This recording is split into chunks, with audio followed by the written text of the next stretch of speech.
katulad po ng sinabi ni Senator Joel Villanueva, ako po ay hindi po ako abogado, katulad po ni Senator Bato.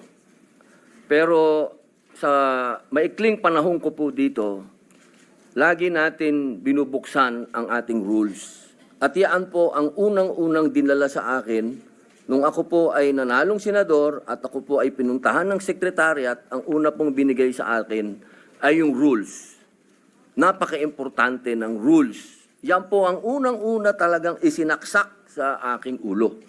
At bukod po doon, tradisyon. May tradisyon dito na kailangan susundin mo, lalo ka na neophyte. Ngayon, ang tanong ko po, sa dalawang nangyaring impeachment, yan po ay kay Pangulong Estrada at kay Chief Justice Corona.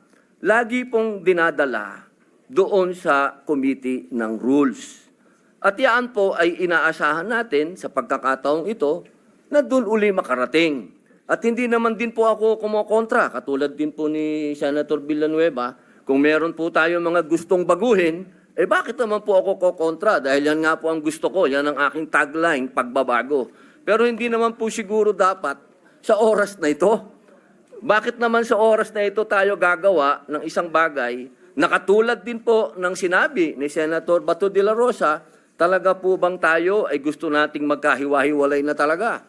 Yung po bang bansa natin talaga gusto na nating gutay-gutayin? Kung meron po tayong gustong baguhin, hindi po dapat siguro yan sa oras na ito, sa panahon na ito, at sa pagkakataon na ito. At katulad din po ng sinabi ko, lagi ko pong sinasabi, paulit-ulit, hindi po ako abogado. Ako po ay madalas akusado. Ako po ay ex-convict.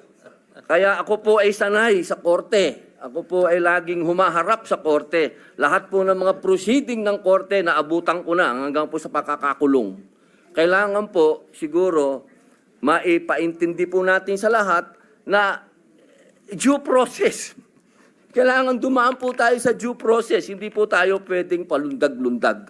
Yun lamang po. Maraming salamat po, Ginoong Pangulo.